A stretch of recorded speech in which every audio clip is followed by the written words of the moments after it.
what I found, what I ended up with a couple of hacks that I would do. Initially, I used to do them actively to get comfortable with a vehicle that was, let's say, big, heavy. Was couple of things that I did at standstill.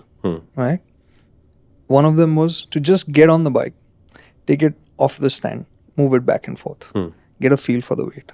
The other thing I would do, which is a bit stupid, but was to get a sense of what it feels like when it's tipping over. So I would actually take it off center, take it down as much until you couldn't handle the weight anymore, then bring it back. Yeah. Right? So mentally, what I'm doing is I'm prepping the brain with data points saying that till this point you can manage. So in case you do tip, till this point you'll be okay. Right? Yeah. That also builds your confidence with that bigger, heavier motorcycle as it may be, right? And often taller vehicles as well. The other thing was weight-wise. This is a stupid one, I know, but it somehow works. Finding the balance point. You'd be off the motorcycle and you just pick it off the side stand. I would just do that to get a feel for where it is that starts feeling sweet. And that just helped me connect with the motorcycles in terms of the size and weight a little bit better. Yeah. The other thing that I used to worry about motorcycles and that tipping over angle was U-turns, right? So when you don't know how much lock you have and then the power. So the clutch, getting comfortable with the clutch was important. Yep. So we talk about figure of 8 being a very simple exercise and almost stupid.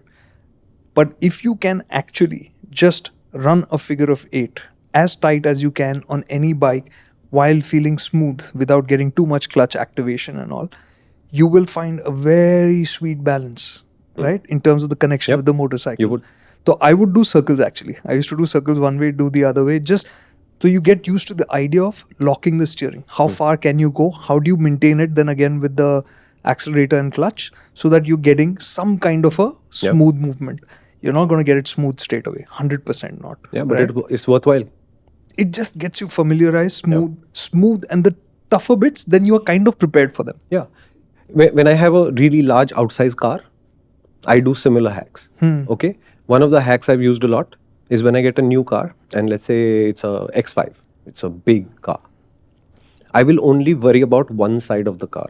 Once I have established that both sides will fit. So let's say it's a narrow gate that I have to go through. First, I will say, will it go through or not? Which is a judgment.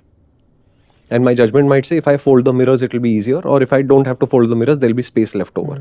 Once I'm convinced that this will fit, then I don't try to monitor both sides of it because that is too complicated a process. I just do one side. And you pick whichever side you're happy about. Superb. Yeah. So if I'm happy with my left, I will only monitor my left. And I will adjust my rear view mirrors, etc. until I'm totally aware of that side.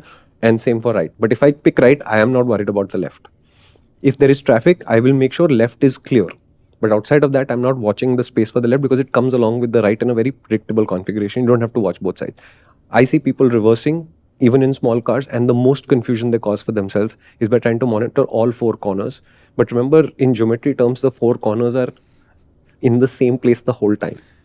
So you have to figure out how many of these corners you need to get to fit, and the other 2 or other 3 will come along with it. And that's all there is to it. Superb.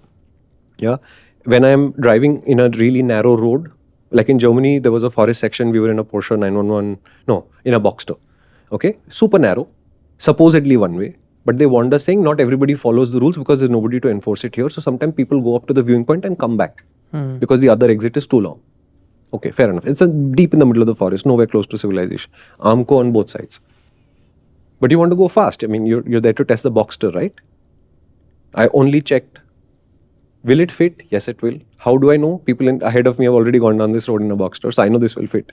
And then I said 4 inches from the Armco on this side is all the space that I need. And for the rest of the drive up that road, all I did was make sure that I was 4 inches or more from this side. And I was in a sweet spot. I never looked at this side of the car. It wasn't important. Superb. Yeah. Yeah. So when you have a big car, a lot of people will say, oh, I can't see the end of the bonnet. The real problem. But that should only happen to you once. And that one time what you should do is go into your parking. Let's say there's a wall in front of your parking. Park where you think it's right. And go and see how much space is left. And you'll discover, okay, there's maybe 2 or 3 feet of extra space left. Move forward one more time. It's okay. Go back. Okay. Now you've reduced the space in front, but you have a sense of it, right? There are people who I know who are skilled people who will use the beeps until it becomes continuous, the proximity sensor. So it'll go beep, beep, beep, beep, beep, beep, beep. At the beep, they will get out the first time and see how much space is left and are they happy about it or not. And some of them will not be. Then they will move the car another 2, 3, 4 centimeters forward. Once this car is in the configuration that you like it, then you want to see how various visual elements of the car intersect with features of that garage. Right? So for example, some of the stilt parkings have half paint, right? The half the wall is white and the rest of the wall is black or yellow or whatever, right? How much of that is visible above the bonnet at what distance is a calculation that becomes embedded. And you're not parking with the proximity sensor anymore. You're going up to the point where whatever, 1 inch of the black border is visible above the bonnet. That means there is 10 centimeters in front of the car. We are done for the day. You do this 2 times with a new car, you will never think about parking again. I'm going to connect this back to the bike conversation then. Slow, right? There is no shame in getting out of your car to check how much space you have remaining. Yeah. And people today, I know we have 360-degree cameras and we have reversing cameras, but you don't have to have them. They aren't the default. We lived without them for ages. I know parkings are getting smaller and all of that is more chaotic, but you can manage. And this is the trick. You just have to get out every now and then until you're comfortable with the car. Yeah. Once you have the size mapped into your brain, and it's amazing what the brain can map in. After that, you will be able to park. Yeah, on the dot every single time without thinking about it. Yeah. If you enjoyed that and would like a break from this kind of content, go to the main MotorInc channel. I mean, same content but much longer. You'd love it.